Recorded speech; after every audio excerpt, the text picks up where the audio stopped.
nasikia maisha yangu iko kwenye shida na iko kwenye hatari. Kesho huyu mama asubuhi akanipigia simu, Mr. Kingori, akaniambia Mariam, umepata pesa? Nikamwambia lakini sina ingine, nimeibiwa almost 170 million. Nikamwambia ilikuwa wapi? Nilikuwa niende kwa waganga wa Ukambani tutafute mwizi wa pesa. If anything happens to me, is that woman. Let all Kenyans and people know that is that woman, she's threatening my life. Hello Tuko family, welcome to this episode of My Story from Nyamira County. Our guest today, Mariam, takes us through the events in her life that have left her in danger.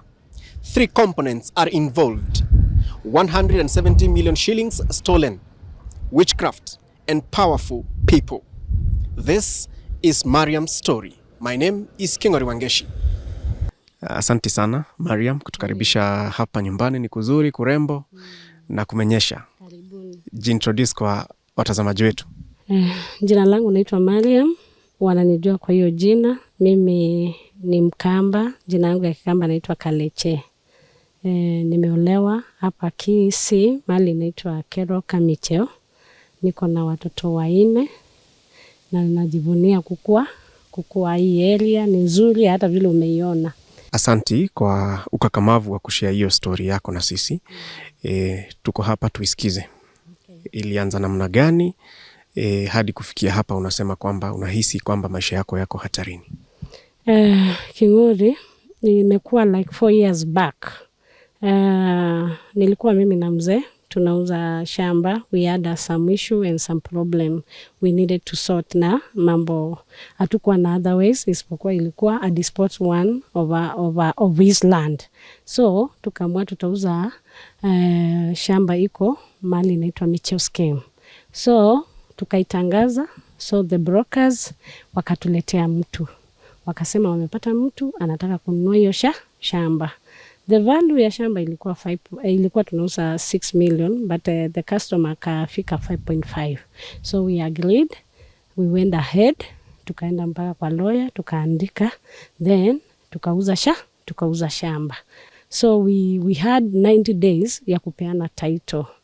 So the buyer mwenye alikuwa ananunua shamba hakuwa Kenya. I think ni mtu ana travel na watoto wake. Na shamba ilikuwa inanunuliwa kwa hiyo jina ya huyo mama. Bwana yake ndio sasa amekuja kutafuta shamba, lakini yeye si ndio the buyer. So the buyer atakuwa mama na vijana wake. So we decided tuandike agreement. Huyo mama akaongea na bwana yake wakasikizana. Lakini ikawa kama tukimalizana na agreement, apelekewe Nairobi, aende na yeye sign, then aweke pesa.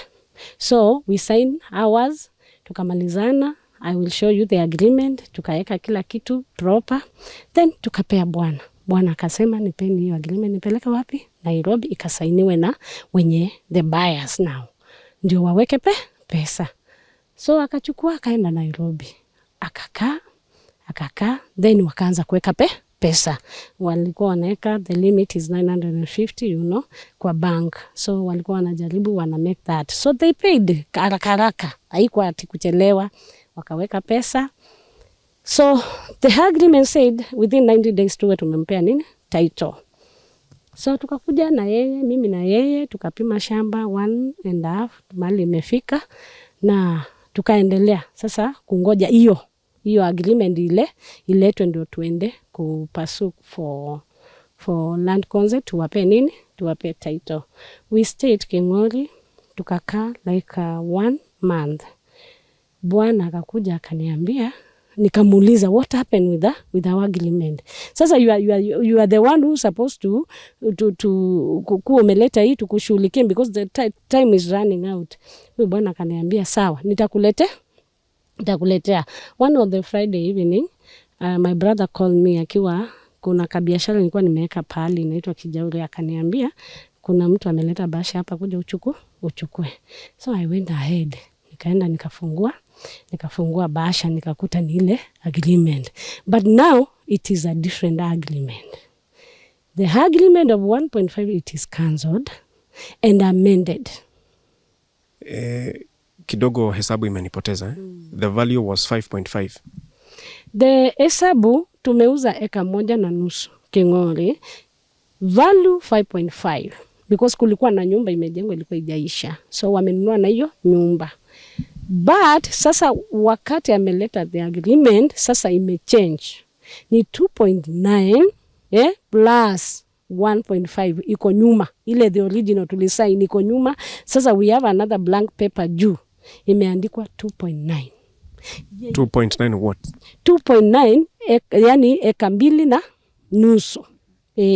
yenye sasa buyer haja sign na seller haja sign, iko blank. I will give you that. So akaleta, nikamuuliza, nikampigia, nikamuuliza, kwani we jamaa, kwani umekanza umechange the agreement, umekanza the original agreement umesign? Akaniambia wachana na hiyo, tutakuja kuongea. But I was worried, how mtu akanzo ile agreement yenye tumemsainia, ameenda ameniletea blank na ame attach kutoka nyuma the IDs and the date of that day we sign 1.5. So mimi nikaita mzee wangu nikamwambia, unaona nimeletewa hii agreement but sasa ni new one inasema 2.9. Sasa tukakaa, came akaniita hapa kwa shamba, akaniambia huyu shamba yenye sasa ananua, akaniambia unajua mimi nimeona utatuzia shamba kutoka juu mpaka mtoni, but because mzee hatakubali, we wacha tuishi, lakini tutakuja kuongea. Unaona saa hiyo huyu mtu anaongea, pesa imewekwa tena another. So unaona ilikuwa 5.5, ashaweka 2.8 tena kwa account. Mzee ajui, mimi sijui. So anakuja kuniambilia tushafika hapa.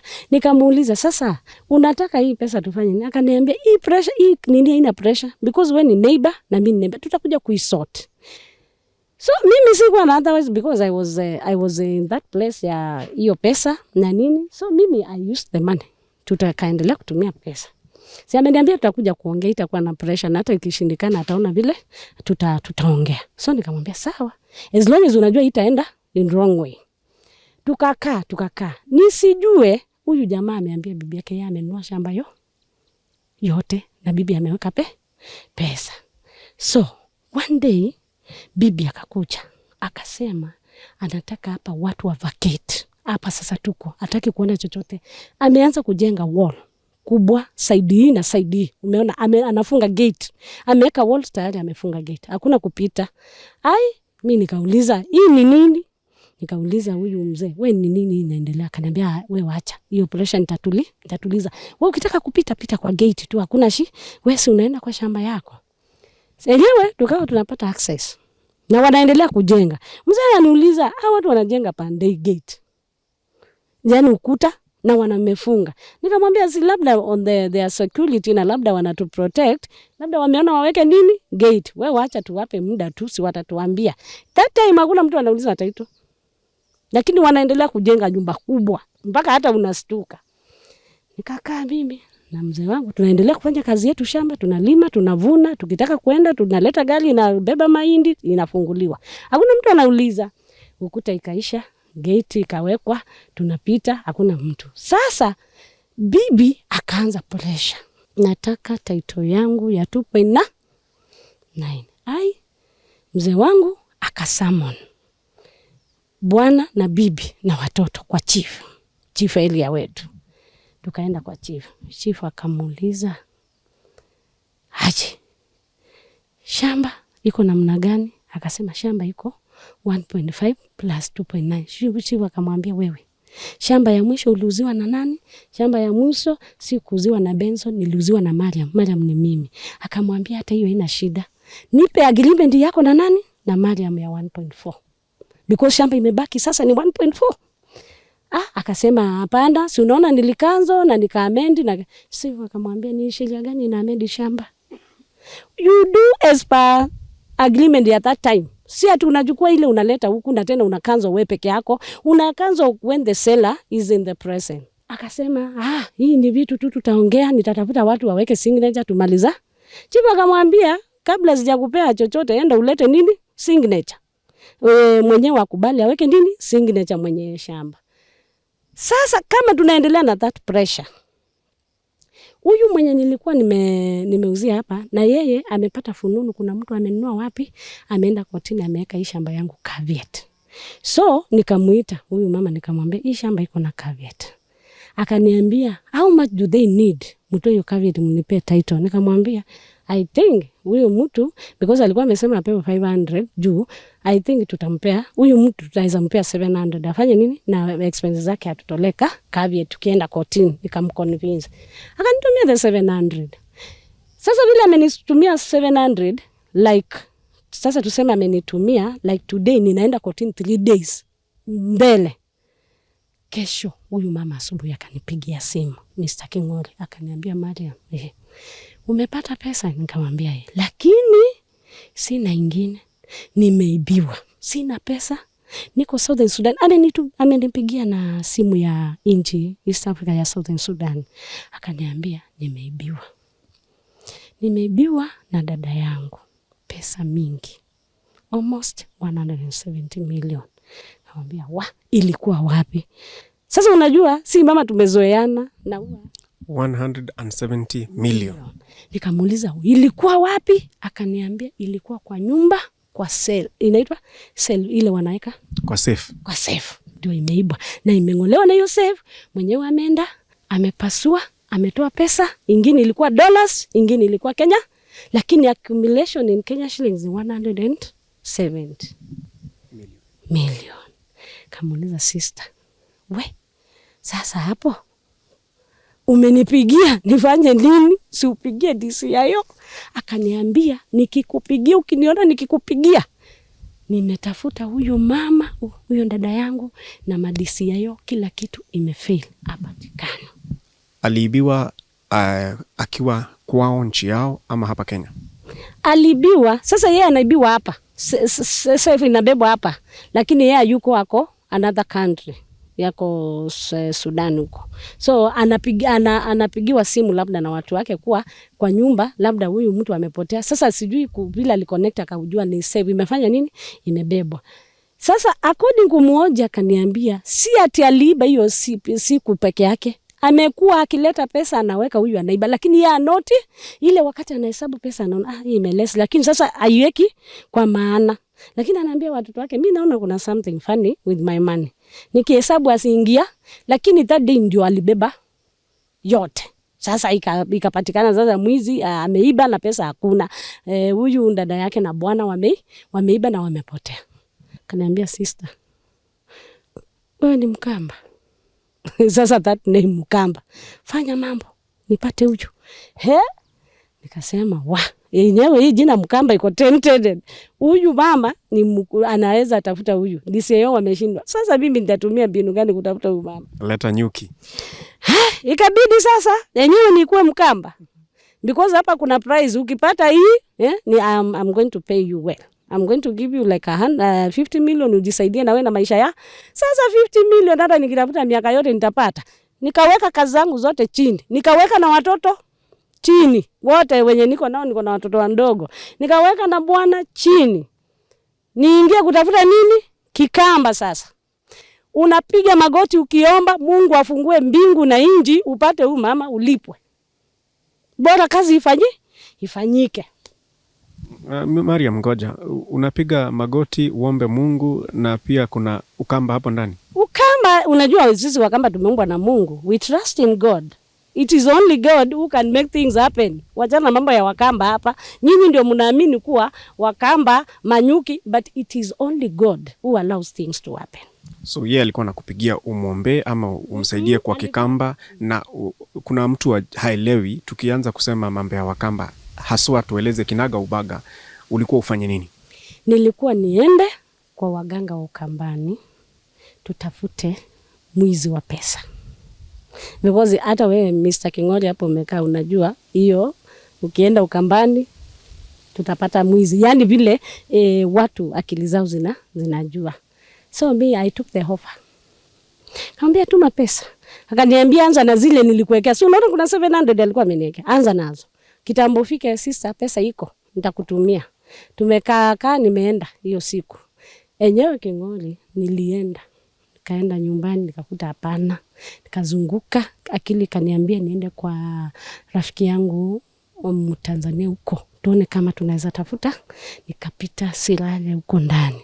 Nikaenda kwa mama nikamwambia kuna mtu ameibiwa na anaofa hii pesa, akipata hiyo au waizi, lakini huyu amenunua shamba hapo kwangu. Kaniambia sawa, kuja twende. Kwenye tulienda tukaambiwa kelea pesa hapa 70, tutafute watu. By the way, King'ori, ikifika jioni akaniambia watu wamepatikana.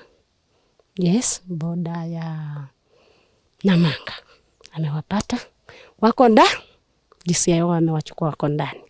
So nikauza jina ya Wakamba tena. Sasa kazi ikaanza. Walipatikana wale waliokuwa wameiba hiyo pesa? Hiyo wako ndani sasa.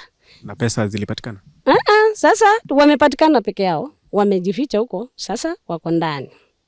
Sasa Mr. King'ori, kutoka kupatikana watu, sasa kutafutwa pesa ziko madiseo wanatafuta, na mimi kibarua iko wapi? Huko niko huko bado. Haya, tuanze sasa kutafuta pesa ziko wapi. Ule mzee akaniambia pesa zimenunua magari na properties. Nikampigia kwa WhatsApp nikamwambia vile kuna semekana. Sasa ambia DCIO waendelee kupressure tuone ni nini iko kwa majina yao. Yenyewe kwenda kwa jina yake, I have the proof, I can show you. Hakuta magari zenye wananunua ziko kwa jina yao, zingine kwa watoto, wakashika mpaka watoto nini. Wamenunua nyumba moja Karen, wamenunua nyumba Nakuru, zote ziko na documents zake. Sasa si akapata. Sasa kitu imemiss ni pesa ingine haipatikani. Basi sasa wameanza kuona vile pesa imetumika. So we started our job. Na wewe bado uko Tanzania ama umerudi Kenya? Sasa naenda nikirudi, ikipata nikirudi. Yaani niko kwa barabara usiku na mchana, sionekanangi mimi, niko kwenye kazi. Mimi ninataka kulipo 50 million. 50 million. It is 50 million ndio unakimbiza wewe sasa. Nakimbiza na bidii zangu zote. Hata wakiniambia niingie kwa maji nitoke, mbora apate vitu yake, mimi nipate mshahara. King'ori, I did that. Na huyu mama alipata vitu zake kabisa, alipata mpaka ye mwenyewe. Ya mwisho akaambiwa pesa zake ziko kwa nyumba uko Nakuru. Nikamwambia pesa zako ziko wapi? Nakuru. Akaenda akachukua. So tukakuwa marafiki, sisters. Hatuwezi kula bila each other, hatuwezi lala kama hatujapigana WhatsApp, utaona. Hatuwezi Sasa tukaanza, nikamwambia unajua, wacha nikwambie my sister, hii vitu yote inafanyika kwa nguvu za Mungu. Na most of the time we need to pray. Because ukiona mtu anaiba hii pesa, hata akili ingine ziko kwa binadamu. So mimi ningeomba uwasamee, because ni dada yako ya damu. Ushapata yako, msamee, muache. Nikapigia, alikuwa shanipa namba za watu wao, masista yake, picha zao. Nikapigia sister yake mkubwa, nikamwambia na kuomba mama, make sure ile asira Jackie yako nayo, uwaongeleshe wapate amani, isikuje kaleta another vitu mbaya, because pesa imepatika na mali imepatikana. Tunaendelea sisi na urafiki yetu, tukifanya mambo yetu. Sasa si hii agenda ilikuwa kubwa imeisha, si mimi naanza kudai mshahara. Nikaambiwa wewe acha na mambo ya mshahara, wewe ni dada yangu. Pesa ambazo alipata zikiwa taslim ama cash, zilikuwa zimebakia pesa kiasi gani? Mimi sijui, but yeye alisema ilikuwa 79 million.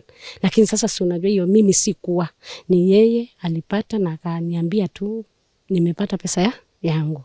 So tunaendelea, tunakuja, tunakaa sasa, tumekuwa madada, lakini pesa sipe. Akaanza kunipa kazi. What do you mean akaanza kukupa kazi? Sasa si unajua sasa hatudaiani, sasa tumekuwa madada. Because sasa ukimwindisha na kuambia nitakupanga, wacha shida. Sasa akaanza kujitokeza. Unajua binadamu King'ori amebeba shida mingi. Sasa akaanza kureveal shida zile zake personal wako nazo, anataka usaidizi kazini na yeye kama binadamu. Ndio hapo nikamwambia, unajua hatuwezi kuwa kila saa tunashinda kutafuta watu kwa waganga. Sisi hatuumbi watu. Watu wana mwenyewe anaomba ni Mungu. Wewe sasa mahali tunaelekea hii kitu, it's not sounding good. Because wakati unaona kama mtu wako position ya juu, unataka atolewe wewe uingie. Sisi Wakamba hatufanyi hivyo. The only thing mimi najua as a Kamba we do, unaenda unajiprotect. Ile kitu ule mtu anataka kufanyia mbaya, imurudi. Hiyo sio kazi yetu because ya kudestroy people's life. Kazi yetu ni kufanya nini? Ni ku make sure we are safe, na hiyo ingine achia Mungu. So ukipresha tuanze sasa kuingia kwenye maofisi tukiharibu ati because fulani ni mkubwa na unataka uchukue hiyo kubwa, itawezekana. Let drop it. Akaniambia, yenyewe hapo umeongea, lakini unajua pia mimi nataka kuwin. Nataka pia mimi kukuwa mkubwa. So tunaweza push mimi nikikuwa mkubwa tuachane nayo. Nikamwambia no. But that time amenitumia picha kama 10 za watu wakubwa. Umeelewa? Na ninashindwa. Sasa utafanya watu kama 5. Unaweza enda kuwashughulikia aje? Ni watu wakubwa. Hata sina hizo nguvu. Because mimi hii kitu ya kuibwa ilikuwa petty cash. Because hiyo utaenda uulize, tutawezaje pata mtu. Lakini sasa hii mambo ya kuchange position nini, mimi mwenyewe sina hiyo nguvu. Lakini unaona sasa na push. Akaendelea kupush King'ori. Na mimi nikaendelea kumkataza. Na mimi nikaendelea sasa kuanza kumdai. Because naona sasa hii deal mahali inaelekea hapana. Inaelekea mahali sitaweza, na ama mother na niko na watoto and ama sister na niko na my brother. So whatever you do to people, you know it will always come back. So that game hapana, hiyo sitaki. Nikawa namkataza, namwambia wewe nilipe kwanza ile yangu, mimi nijisort, alafu hiyo ingine tutaendelea. Unajua mama King'ori amekataa kunilipa kabisa. Au kulipwa ile 50 million? Sijalipwa. Amelikava vitu yake, sasa amerudi. Unajua katika familia yake, yeye peke yake ndio anajua hiyo siri. Lakini katika familia yetu, alitutumia wote. Aliita kila mtu.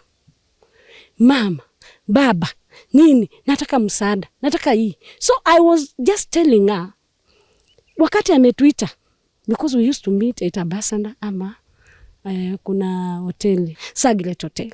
Hapo ndo nilikuwa na stay, nakaa, nalipa rooms, nini. Even if you go there, you can see my camera, nini, through nini, vile tulikuwa na those meetings, tunaishi hapo. Tunazunguka, nikamwambia, unajua, hatuwezi ishi tukikuzungukia wewe. We have our own things to do. You can pay me, ni share with my family, then we go. So, I was thinking, because this woman has transacted a lot of money, more than 30, to my brother's accounts, to my, wakati pesa imejaa kwa simu yangu, ananiambia tafuta ingine ya ndugu yako niweke, weenda unishughulikie. So unaona, it was a lot. Nikaona, wacha nilipe hata 20, tuwachane, yeye aendelee kusolve shida zake. Because sasa hii kazi yake anaendelea kunipa imeanza kukua too much. So that is where she stood. Akaniambia, before anything, I want my title. So we have gone back again to the title. After sasa tumemaliza, amepata vitu zake, she want a title. Out of the 50 yenye alikuwa kulipe, alikulipa ngapi? She has never given me a bob as a payment. She has never. Of helping her recover her stolen money? Yes, she has never. Sasa, saa hii amerudi nyuma, she wants a title. Mr. King'ori, nimeshikwa na hasira, nimekuja nimegonga ile gate chini ya huyu mama ameweka kwa barabara. Nimeshikwa na hasira mpaka nimebeba watoto. Nimekuwa desperate because sasa unaona niliacha kila kitu nikamfanyia kazi. Sasa all this while nikitaka pesa na kopa. Ndio nitalipwa nifanye nini? So nimekopa madeni, kila mtu ananidai. Duka nadaiwa, rent nadaiwa, kila kitu because I'm patient, huyu mama afanye nini? Anilipe. King'ori, can you believe? Hata kufungiwa nyumba nafungiwa. Mali umeenda ukachukua kalon, wanabeba vitu zako. Huyu mama najaribu kumwambia, please send me hata kidogo nijiokoe, alafu hiyo ingine tuone after tumeshughulika na ile mambo ingine unataka. Akakata, I want my title. Hii title anataka, The agreement is blank. Tumefikishana vita. Sasa yeye analeta wanaitwa ni bodyguard hapa kwake. Ukienda kumuulizia unaongea na bodyguards. Nakwambia she's not available. Na ukijaribu kumtafuta kwa simu achukui. I can show you my WhatsApp. Nimeandika WhatsApp kama zote, achukui. The latest jana ni bodyguard wamekuja hapa. Nilivunja gate juzi. Nataka nikuulize King'oli, nimevunja gate ya kwanza. Hakuna mtu ameripoti polisi. Nimeingia hiyo boma nimekaa. Kuna mtu ameenda polisi. So bodyguard akanipigia akaniambia wanataka kwenda kuripoti kuna vitu zimepotea hapa za 12 million kwa hii boma. Na ni mimi naonekana kwa CCTV. Nikamwambia ni sawa. CCTV inaonyesha ni nini ilibebwa. So mimi ninakuja tena na huyu mama ananiambia nikuje Nairobi on Saturday. Bodyguard ananiambia kuja tukutane. Kumbe saa ile napanda Nairobi na yako hapa. Ameteremka hapa. Bodyguard achukui simu. Sasa ulienda Nairobi Saturday? Yes, nilikaa Nairobi.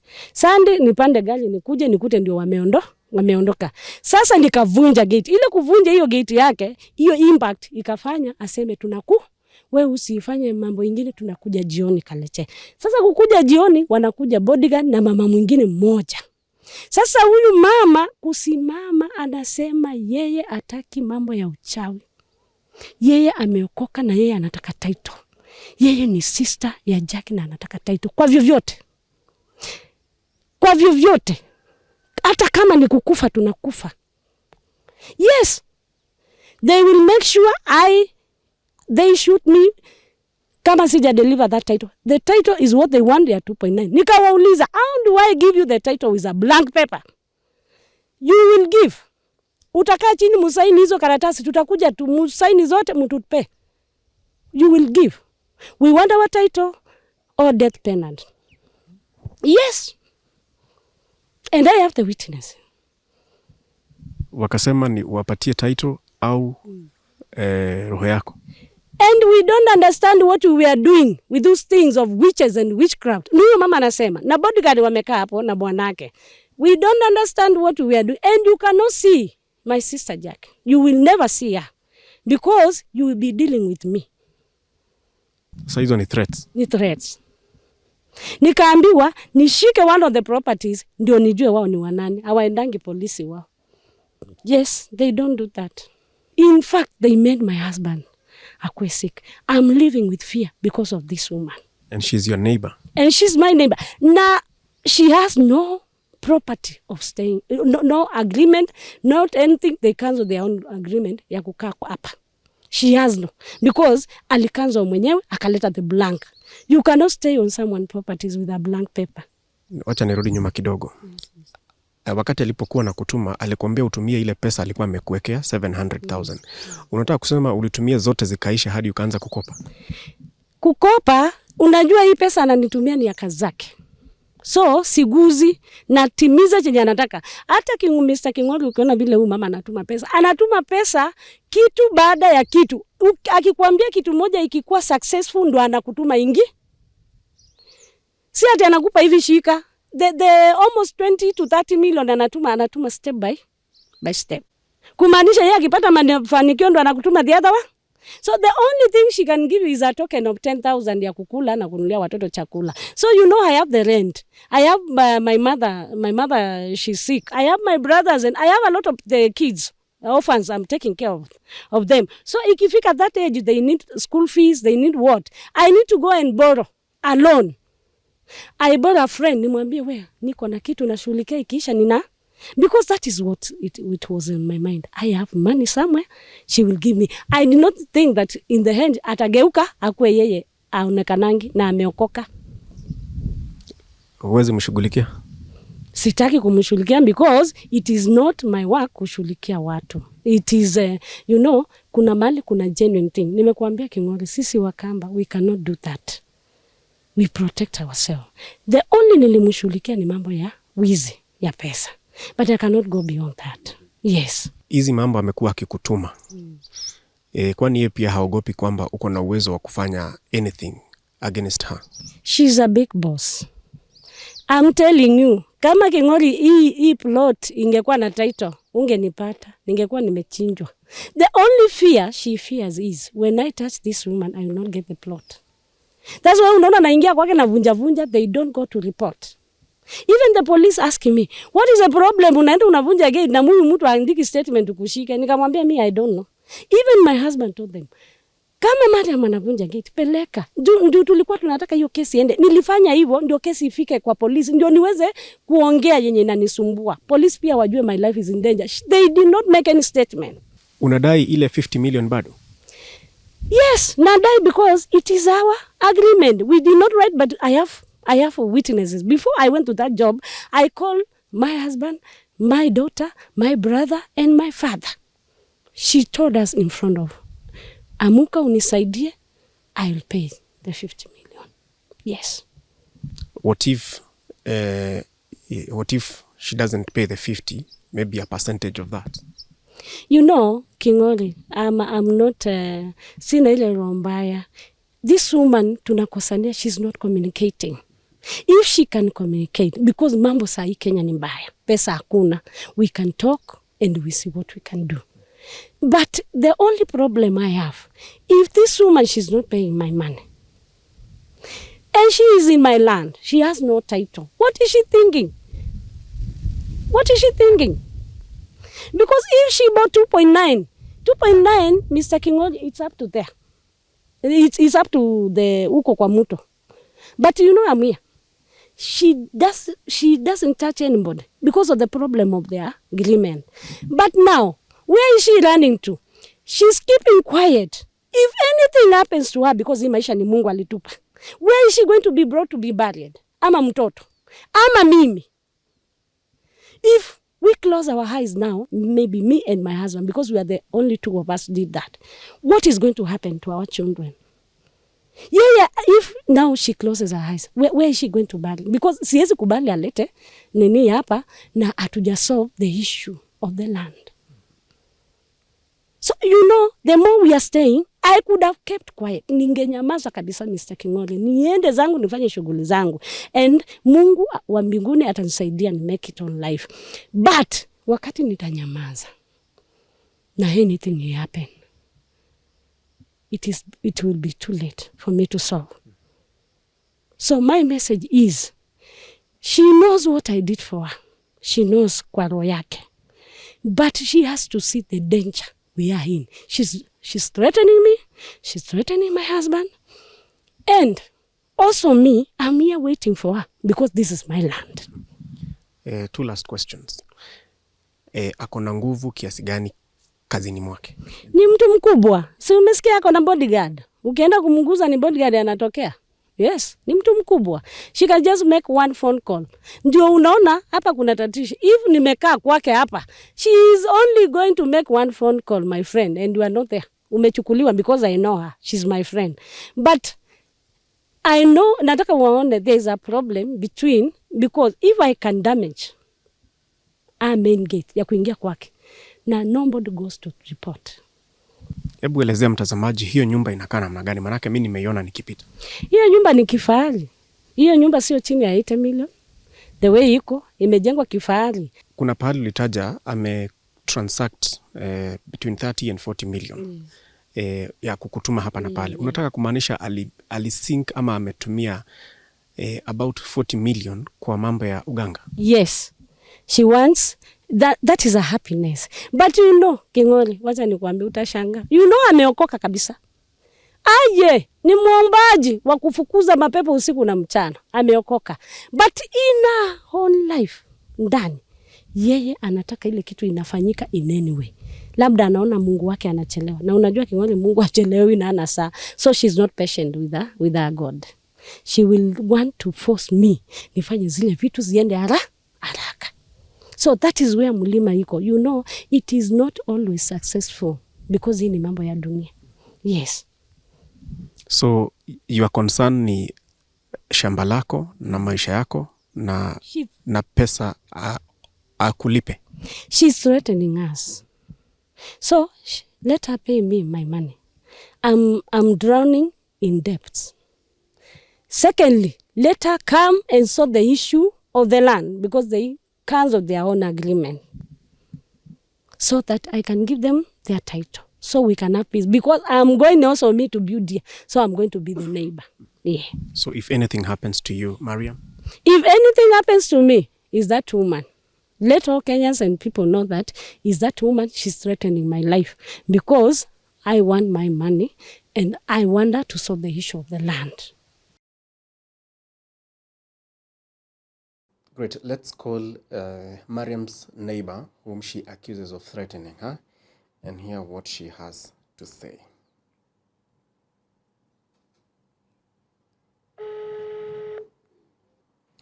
She has not picked up. We will drop her a message, and if she replies or responds, then we'll share that as well. Let's see if we can get the bodyguard who Jackie says was sent to her.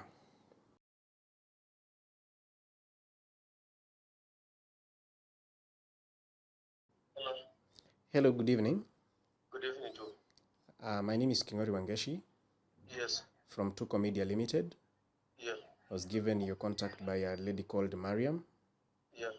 And because we are following up her story.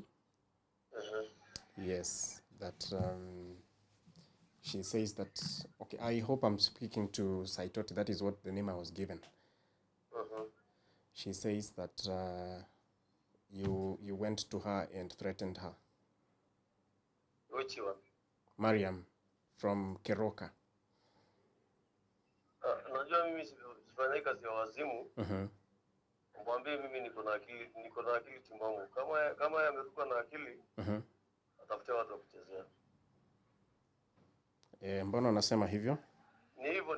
Sitaki mambo mengi. Okay. Thank you so much, Mariam, for your story. You've gone through a lot. You have done quite a lot as well. If some of the things that you claim are true and you are able to help her, I hope you'll be able to solve this land issue because that is the most important. May the lands board of Kisi, is it Kisi? May they, in Nyamira, may they come in and help to solve the issue so that at least hiyo kwanza iondoke. Hiyo ingine ya pahali alikutuma na malipo mtakubaliana, sio? But we hear you, the message is out there. Your life, I hope it will not be in danger. Don't you think, by the way, kabla tumalize, huoni kama ukishare hii story threats zitakuwa mingi zaidi ama maisha yako itakuwa hatarini zaidi? You know, my life is already in danger. So hakuna kitu na in danger. Yes, my life is already in danger. All right, thank you. We wish you the very best. I hope utatupigia simu tuambie kwamba mmeweza kusolve hizi mashida, na pia tumesoma 1-2 about mambo ya ukamba, kujiprotect na wivu, na vile pale kazini watu wanatafuta njia tofauti. Sijui kama sasa wewe ni plug ya hiyo maneno. No, I cannot be. You know, Kingoli is not a new issue. People, they just hide their what everybody is looking for a help in whichever way. But me, what I can advise Kenyans and things, it is good to trust in God. He's only the solution. He can give you whatever you need. Tuko family, what a story, what a confession. And I hope you can see to what lengths some people go to achieve their objectives. That is the confession from Mariam. My name is Kingori Wangeshi, right here on Tuko. Thank you for your support.